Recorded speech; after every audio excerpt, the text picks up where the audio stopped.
So our next speaker is Sebastian, who is a senior expert at the NATO Strategic Communications Center of Excellence in Riga.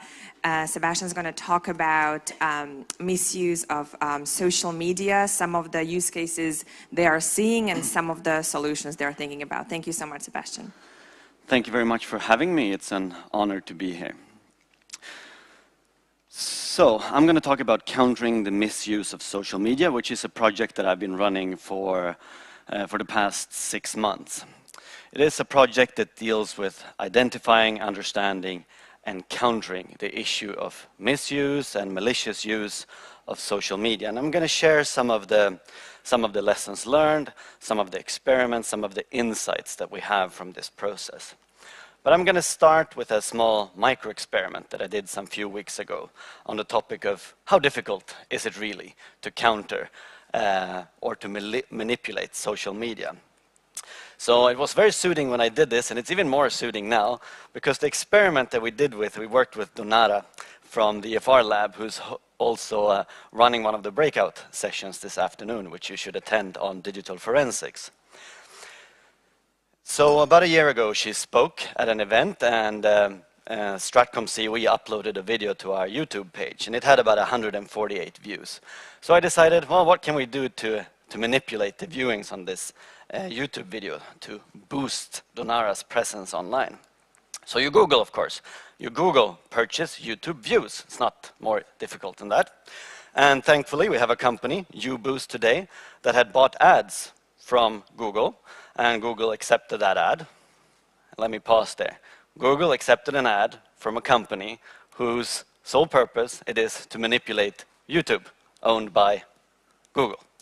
So I clicked the link, I got onto YouBoost today's website, I browsed the selection, and I decided, because I'm a moderate guy, that 2,000 views, 100 likes, and 10 positive comments for the grand total of 1654 should suffice. So what happened then? Well, within the first hour, we got about the first 100 likes, the thumbs up, and we got our comments pretty fast. They actually threw in some bonus likes and some bonus comments. And it took about 12 hours for us to get our first 450 views out of this. The comments we got, they were very simplistic in nature. They're like worthy of an Oscar, lovely, adorable, and we actually paid quite a lot. I paid $3 for 10 comments. That's 30 cents a comment. 30 cents for writing adorable, it's pretty good. Especially if you're doing it, which many do from low-income countries. And then within a week, we had received all of our 2,000 views. Some of the likes have been removed. There is an ongoing work by the social media companies to counter this sort of abuse. And they had, so some of that had been removed. But what is even more interesting is that because we bought these likes, we bought these comments, YouTube algorithms pushed this up. So authentic viewers saw this video, and we started getting authentic comments from real users. And we could see that as well. Where did people come from? So we could see on one of the similar experiments that we did that people that watched Gangnam Style started getting recommendations for this video and then clicked on it. So, great stuff. We know, of course, that this isn't new. We've seen this for some time. It's interesting when you try it yourself, you'll see how simple it is. This video by CNET, published some time ago, shows that there are even vending machines in a known country to the east of us, where in the subway you can buy likes and views for your Instagram account, for an example. And in this specific account, many of these bot activity seem to originate from Brazilian users.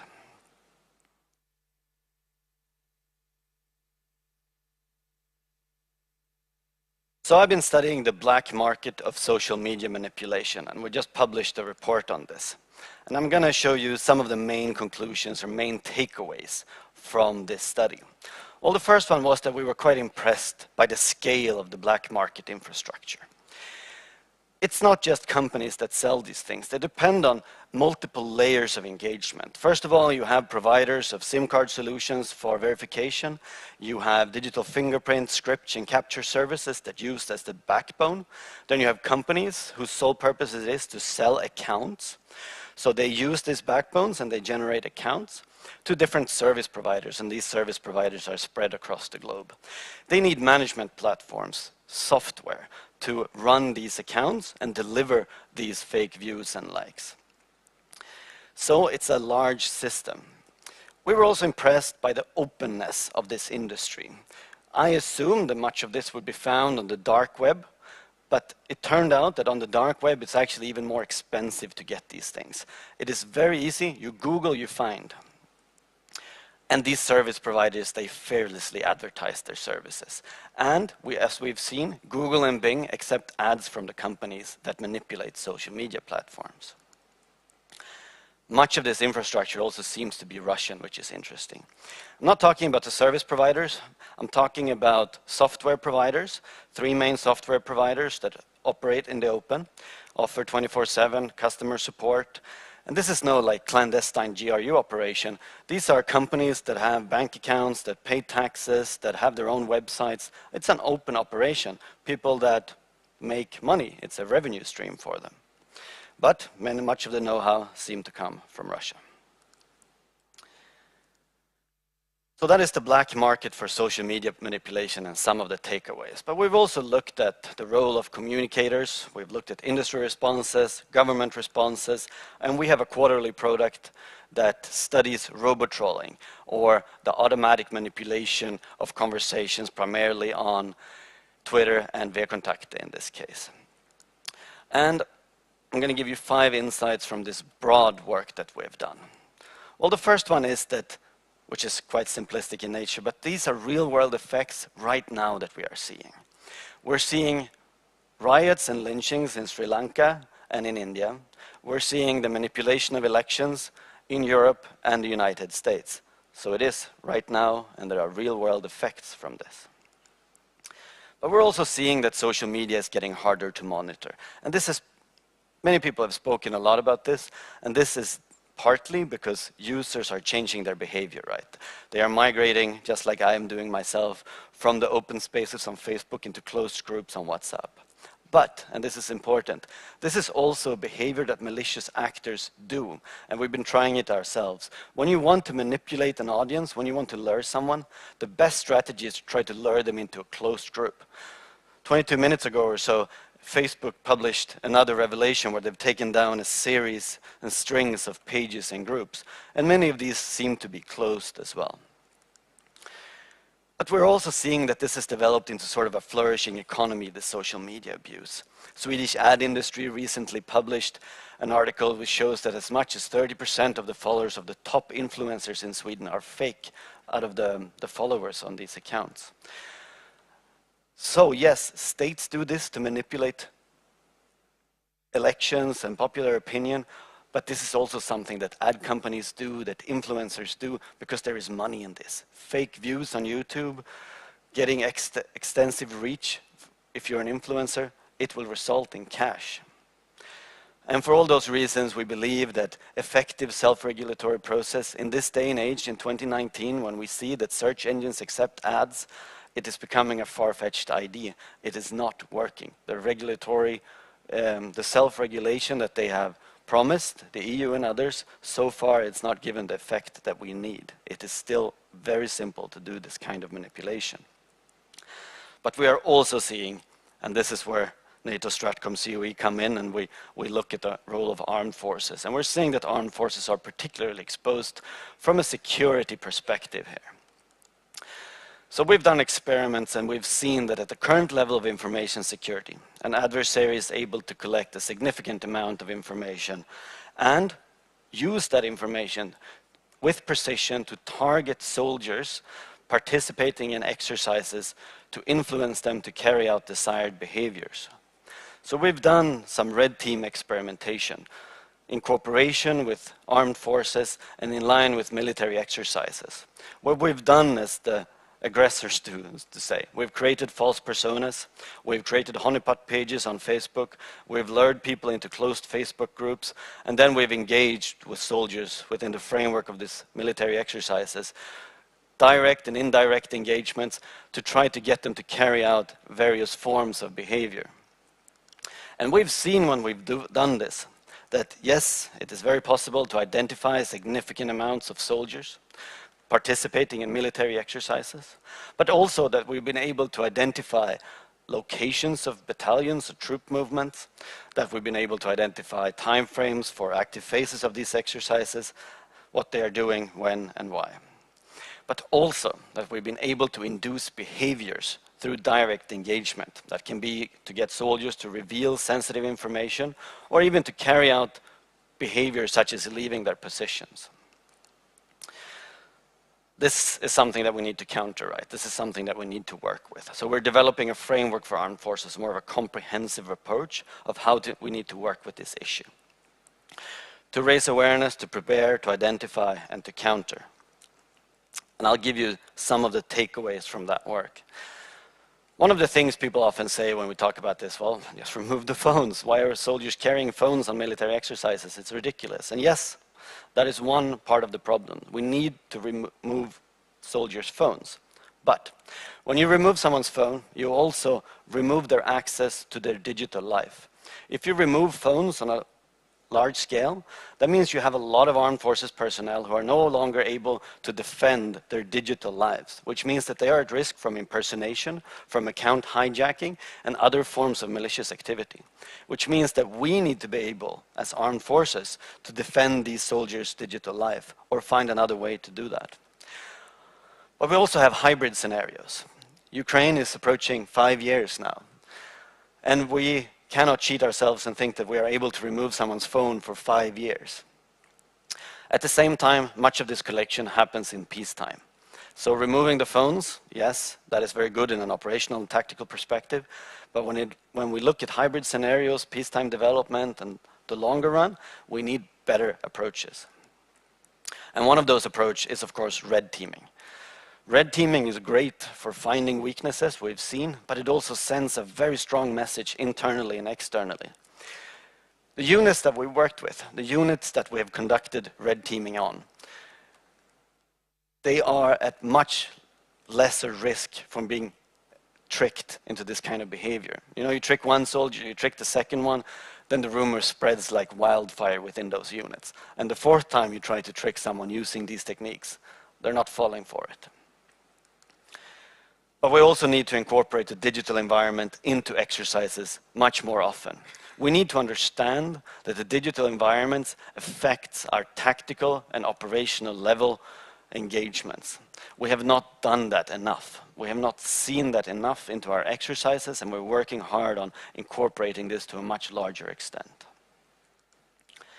And finally, we need to strengthen our ability to identify and to counter these things as they are going. Much of this effort by armed forces, by social media companies, has been on identifying what has happened before and taking it down post hoc. We've seen that now as well with the recent Facebook revelation, what they talked about. Okay, we've seen activity that's been ongoing for months. We have finally identified it and we've taken it down. Good riddance. Well, that doesn't solve the problem, especially when you're looking at tactical and operational scenarios. We need to be much faster. We need to be able to remove these things much quicker than what we are doing. So we need to strengthen these abilities. That's a short rundown of this project. Of course, I'm going to take the opportunity to market our own Riga Stratcom Dialogue that happens in June 11 to 12. And on the 14th of February, we're also visiting Washington, and we're going to give lectures that provide more detail on these experimentations that we have done. So thank you for that. I'll give our audience a minute to, thank you,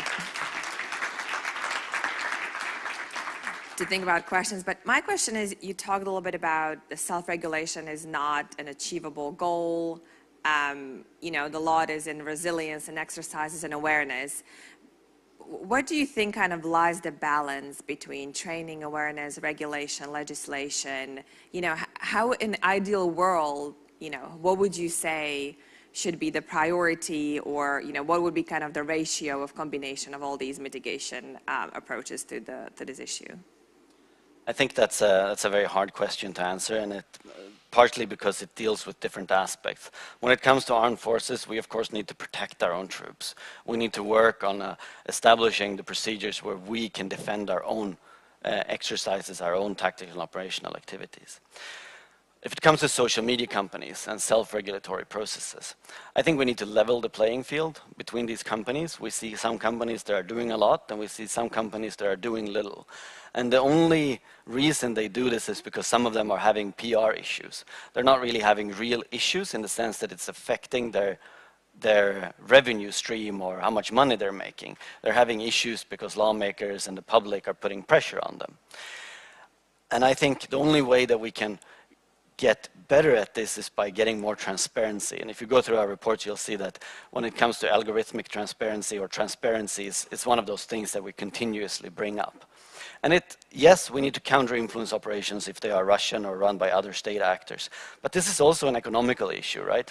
As an advertiser, how do you know that if you buy and pay for one click on a social media platform, that you actually get that? How do we know that the social media platforms aren't twisting the figures here to reap economic benefits? You know, we've seen companies do this before, and there is no oversight, there is no insight, there is no transparency. We depend upon these companies delivering this data, and from a national security perspective, I'm not very comfortable with that. And I know when I talk to the ad industry that they for sure aren't comfortable with that, leaving that up to someone else to determine whether or not they're getting value for their money. They want that kind of transparency or independent fact-checking to see whether or not they're getting their money's worth. And I'm not sure if we can go into this much detail, but I was always wondering, you know, all the work you've done with and around armed forces, I mean, have you seen any domestic actors using some of these techniques, you know, the misuse of social media to influence the armed forces in their own country? Have you seen any of these trends, or? No, definitely. So much of these things that when we've studied these things, we've interviewed, first of all, we interviewed people who sell these services. And many of the sellers can be found, well, across the globe, but we've cooperated with a company from the Ukraine that have engaged with some of these companies. And they tell the story about politicians and people using these kind of malicious activities internally in companies, in their own countries. But we also know from before that these services are used by government actors abroad. I mean, we don't know exactly how the Internet Research Agency, how they manage their automated accounts, but it's not too far-fetched to imagine that they would also go on the open market and buy some of these services to influence external actors. But we know that much of their work is also being done internally in Russia, right? So yes, this is being done internally and externally. Is it being done to influence armed forces? Yes, we've seen that definitely in the Ukraine. We have not seen that to the same extent when it comes to activities in Europe, for example. Thank you. So before we break for a coffee break, are there any questions from the audience? Barry? Is there a microphone? It's right the first row.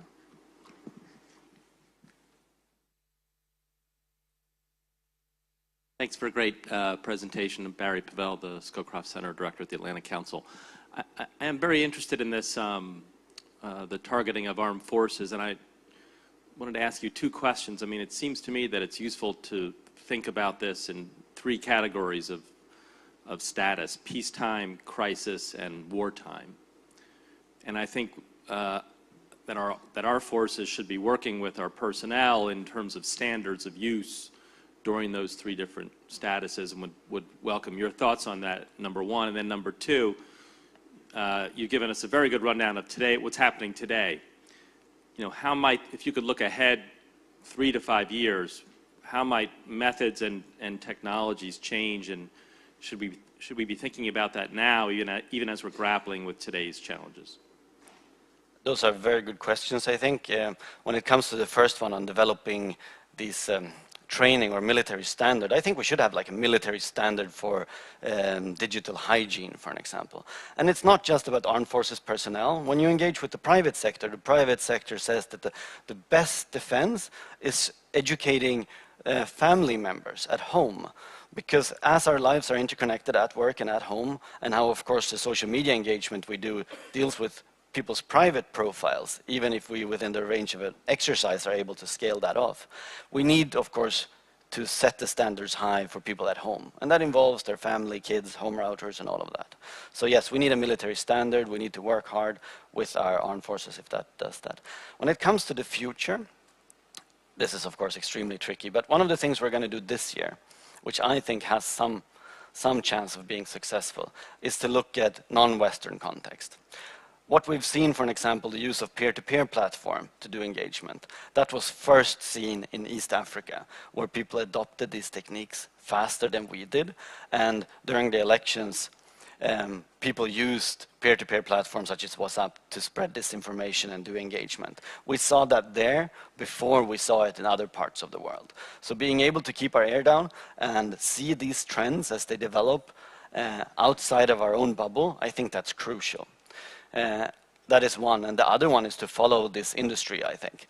You know, we spend a lot of effort in seeing what are the social media platforms doing, but when we look at the industry that works on manipulating them, they market their services. It's very easy to see the kind of stuff they do, that is, of course, primarily now being marketed towards an economic audience, I assume, but hostile states are using these same tools and techniques for other malicious purposes. So we need to keep our ear to the ground and follow how this industry develops as well. I think that's part of the way to look forward, but of course it's very, very difficult.